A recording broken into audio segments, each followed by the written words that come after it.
A'udhu billahi minash shaitanir rajim. I seek refuge with Allah from Satan the stoned. Bismillahir Rahmanir Rahim. With the name of Allah, most gracious, most merciful. Assalamu alaikum wa rahmatullahi wa barakatuh. Peace, blessings and mercy of Allah be unto you, all of you. Ladies and gentlemen, on behalf of International Islamic Propagation Center, my name is Muhammad Ali Taj, and I'm your host for tonight's event, entitled What Al-Quran, the reading, says about Masajid, translated as the mosques or the places of prostration.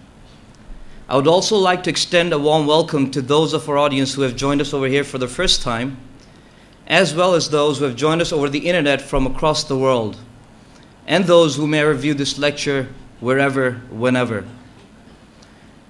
Before I invite the speaker, Brother Muhammad Shaikh, to come and deliver his talk on tonight's topic, I would take a few moments of your time to give you a brief introduction of the format of the lecture. This is a reference booklet. It has been provided to all of you along with a pencil and a piece of paper. If anyone still hasn't received this booklet, kindly raise your hands and our coordinators will provide them to you. Brother Muhammad Shaikh has compiled this booklet for your comprehension and verification purposes. If you open this booklet, you will see the ayat in the Arabic text along with the references on the right side and the relevant English translation on the left. The ayat that you see in this booklet are sequenced in a manner to be dealt by the speaker. I would also like to request to please make sure that the speaker is not interrupted during the course of his talk. If any questions might arise, please note them down on the piece of paper which has been provided to all of you. You will be given an ample opportunity to have your questions answered by the speaker in the question and answer session, which will be held at the end of the lecture. And the format of the question and answer session I will provide to you at the end of the lecture. Without further delays, I take this honor in welcoming Brother Muhammad Shaikh to the dais to come and enlighten us by delivering his talk on tonight's topic entitled What Al-Quran, the reading, says about Masajid, the mosques, or the places of prostration. Brother Muhammad Shaikh.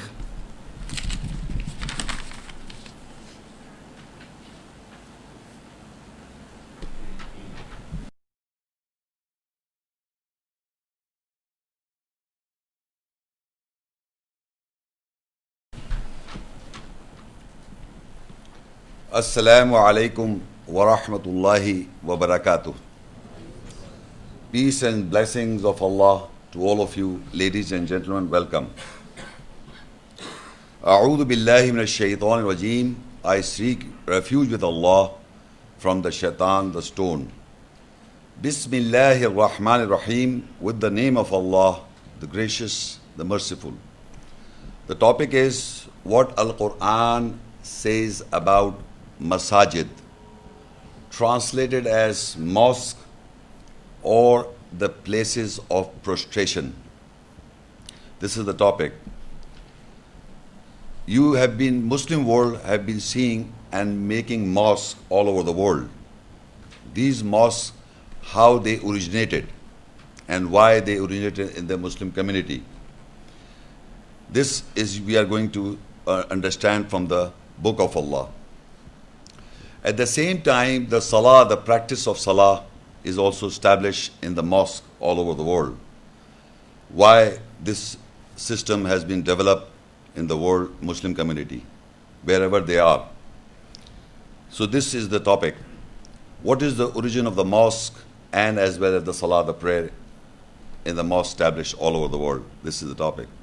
So we have to see what the Quran has to say. First of all, the origin of the system where it originates.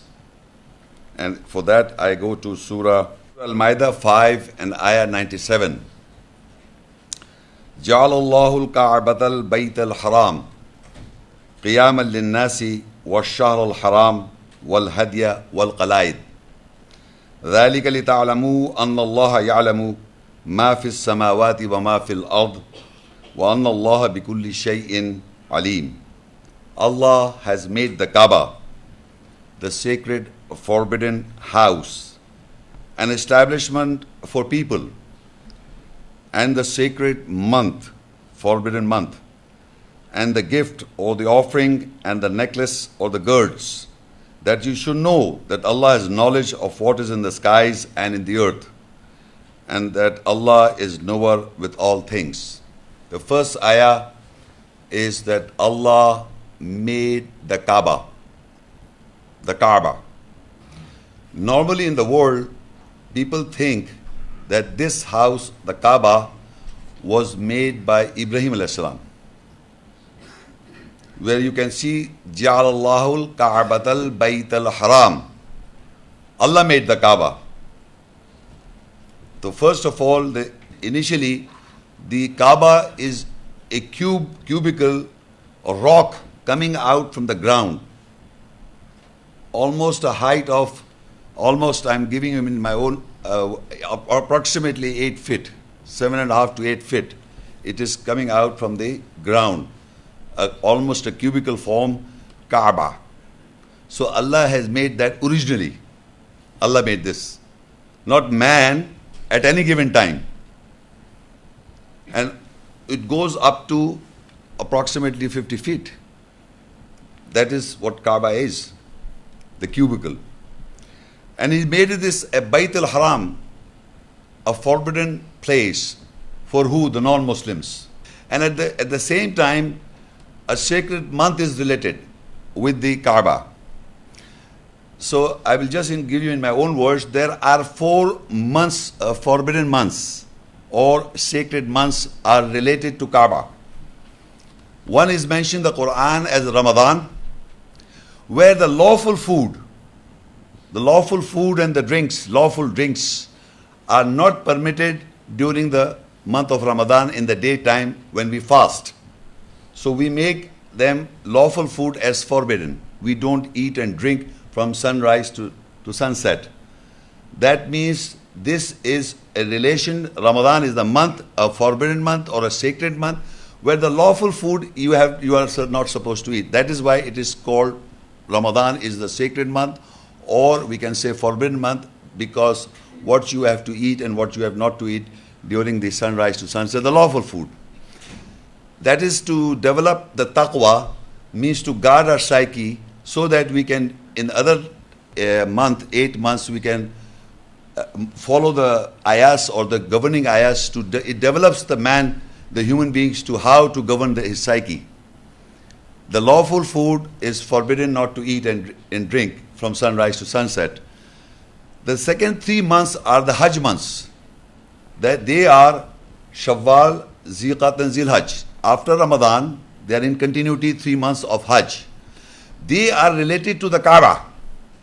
So that is why 1 month is mentioned here in the Quran as sacred month. The Kaaba is made for the Qiyam al-Linnas, for mankind to stand, and as the well is related to sacred month. That is from Ramadan to Zilhajj. 4 months are forbidden as mentioned in the Quran. And further it says Hadiyah. When we go there, we give Hadiyah to Allah, and that is sacrificing a goat or any cattle mentioned in the Quran. The lawful, the an'am, from the an'am. They are the cattles. And the qalaid are the girds, meaning they are encircled around the Kaaba like a necklace. So when we go there, we go around the Kaaba, making Kaaba as the necklace. Around the Kaaba we go. So they are the markings that all mankind go around the Kaaba doing tawaf. They are the lines on which we go, and they are known as the necklace or the girds on which mankind, the believers of all time, are going around the Kaaba. So that is the first verse that we have come to know, that the Kaaba originated by Allah, made by Allah for a purpose, and a forbidden months are related to Kaaba.